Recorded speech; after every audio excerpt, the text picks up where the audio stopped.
अस्सलाम वालेकुम नाजरीन, जहांज़ेब अब्बासी यूट्यूब चैनल के साथ आपकी खिदमत में हाजिर है। फेडरल गवर्नमेंट हाउसिंग अथॉरिटी की जानिब से प्लॉट्स की बैलेटिंग के हवाले से एक लिस्ट जो है वो वेबसाइट के ऊपर अवेज़ा की गई है।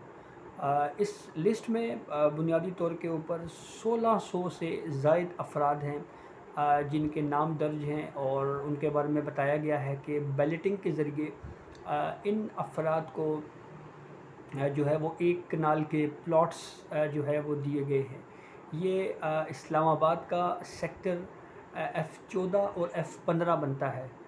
और इस जो कुरानंदाज़ी के ज़रिए जिन लोगों के प्लॉट्स हैं, उसमें उन खुशनसीब अफराद की जो फ़हरिस्त है उसमें आला अदलिया के जज साहिबान के नाम भी हैं, जिनको ये प्लॉट्स जो है वो थ्रू बैलेटिंग जो हैं वो उनके नाम आए हैं। इस लिस्ट में जो नाम जुडिशरी के हवाले से दिए गए हैं वो आपसे शेयर करते हैं। इसमें पहला नाम है साबिक चीफ जस्टिस अनवर ज़हीर जमाली का। इसके अलावा जस्टिस रिटायर्ड इजाज़ अफज़ल ख़ान, इनको भी एक कनाल का प्लॉट जो है वो उस बैलेटिंग के ज़रिए जो है वो उनके नाम आया है। इजाज़ अफज़ल ख़ान बुनियादी तौर के ऊपर पानामा केस सुनने वाली जो JIT है उसके भी रुकन जज रह चुके हैं। फिर इसके अलावा जस्टिस रिटायर्ड नूरुल हक कुरैशी, उनका नाम भी इस लिस्ट में है। ये इस्लामाबाद हाई कोर्ट से रिटायर्ड हुए हैं, और इनके ख़िलाफ़ एक रेफरेंस भी ज़ेर समात रहा, लेकिन फिर ये रिटायर्ड हो गए, और फिर जो इनका रेफरेंस था वो ज़ायदुल मियाद होने की बुनियाद पर सुप्रीम जुडिशल काउंसिल ने जो है वो ख़त्म कर दिया। उसके बाद जस्टिस रिटायर्ड फैसल अरब का नाम है इस फहरिस्त में। जस्टिस रिटायर्ड फैसल अरब जो हैं, ये बुनियादी तौर के ऊपर परवेज़ मुशर्रफ ट्रीज़न केस सुनने वाली जो स्पेशल कोर्ट है उसके हेड भी रहे। फिर उसके बाद सुप्रीम कोर्ट ऑफ पाकिस्तान में आए, और इसके अलावा बहरिया टाउन का केस भी ये सुन चुके हैं। जस्टिस रिटायर्ड मंजूर अहमद मलिक का नाम भी इस फहरिस्त में शामिल है। इसके अलावा हाल ही में रिटायर्ड होने वाले जस्टिस मुशीर आलम का नाम भी इस फहरिस्त में शामिल है। जस्टिस रिटायर्ड इकबाल हमीदुर रहमान का नाम भी इस फहरिस्त में शामिल है। जस्टिस रिटायर्ड इकबाल हमीदुर रहमान हमूदुर रहमान के बेटे हैं। ये वही हमूदुर रहमान हैं जिन्होंने एक कमीशन तश्कील दिया था बांग्लादेश के हवाले से। ये उनके साहबजादे हैं, और इनका नाम भी है।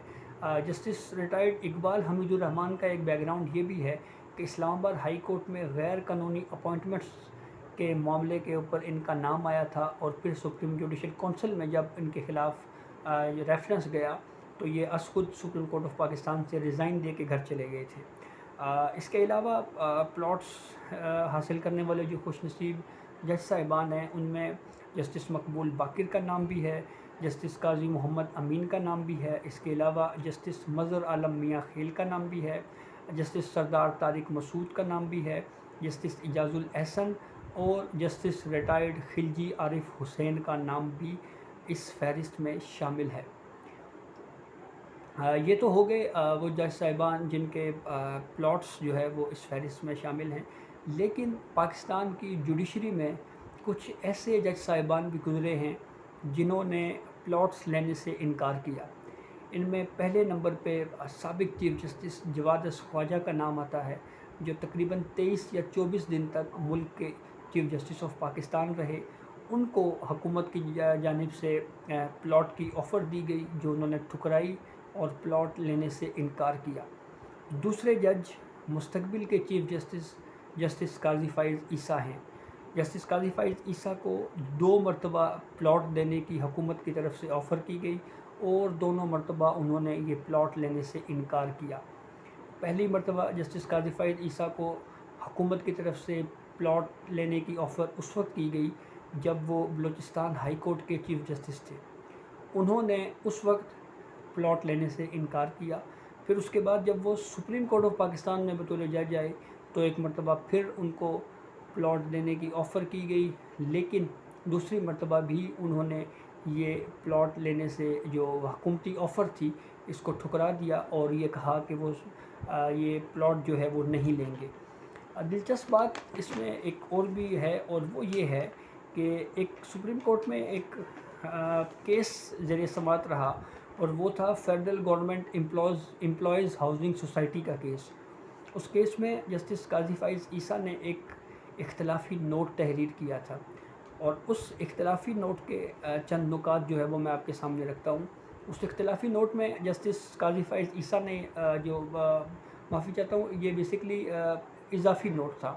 تو اس اضافی نوٹ میں جسٹس قاضی فائز عیسیٰ نے جو اپنا جو فیصلہ تحریر کیا، اس میں انہوں نے کہا کہ بحری، بری اور فضائی افواج جو ہیں ان کو یا ان کے ماتحت جو فورس ہے اس کو رہائشی، زرعی یا کمرشل زمین لینے کا کوئی حق حاصل نہیں ہے۔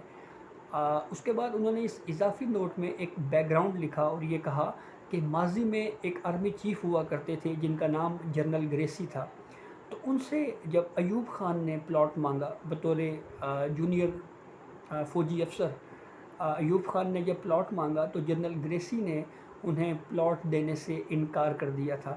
آگے چل کر اس اضافی نوٹ میں جسٹس قاضی فائز عیسیٰ کہتے ہیں کہ حیران کن طور پر ایک برطانوی افسر نے پاکستان کی زمین کو اسی دھرتی کے سپوت سے بچایا، یعنی اس سے محفوظ رکھا۔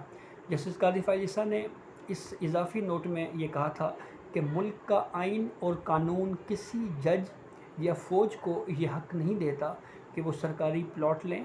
چیف جسٹس صاحبان بھی پلاٹس لینے کے اہل نہیں ہیں یا حقدار نہیں ہیں۔ جسٹس قاضی فائز عیسیٰ نے اپنے اضافی نوٹ میں یہ بھی کہا تھا کہ حکومت کا ججوں کو پلاٹ دینا انہیں نوازنے کے مترادف ہے۔ جسٹس قاضی فائز عیسیٰ نے مزید جو اضافی نوٹ ہے اس میں یہ کہا کہ اگر جج کے پاس رہنے کے لیے یا رہائش کے لیے جگہ نہیں ہے تو انہیں حکومت کی جانب سے یا سرکار کی طرف سے معقول پینشن جو ہے وہ دی جاتی ہے۔ انہوں نے ہمیں اپنے اضافی نوٹ میں ایک کمپیریزن دیا اور یہ کہا کہ مالی سال 2020-21 میں پینشن کی مد میں 4 خرب 70 ارب روپے مختص کیے گئے ہیں، اور یہ رقم کتنی بڑی ہے اس کے اوپر جسٹس قاضی فائز عیسیٰ نے یہ تحریر کیا تھا کہ پینشن کی مد میں خرچ ہونے والی جو ہر سال جو ملک میں پینشن کی مد میں رقم خرچ ہوتی ہے، یہ رقم تقریباً سویلین گورنمنٹ چلانے کے خرچ کے مترادف ہے۔ یہ ایک ویو بھی جسٹس قاضی فائز عیسیٰ دے چکے ہیں۔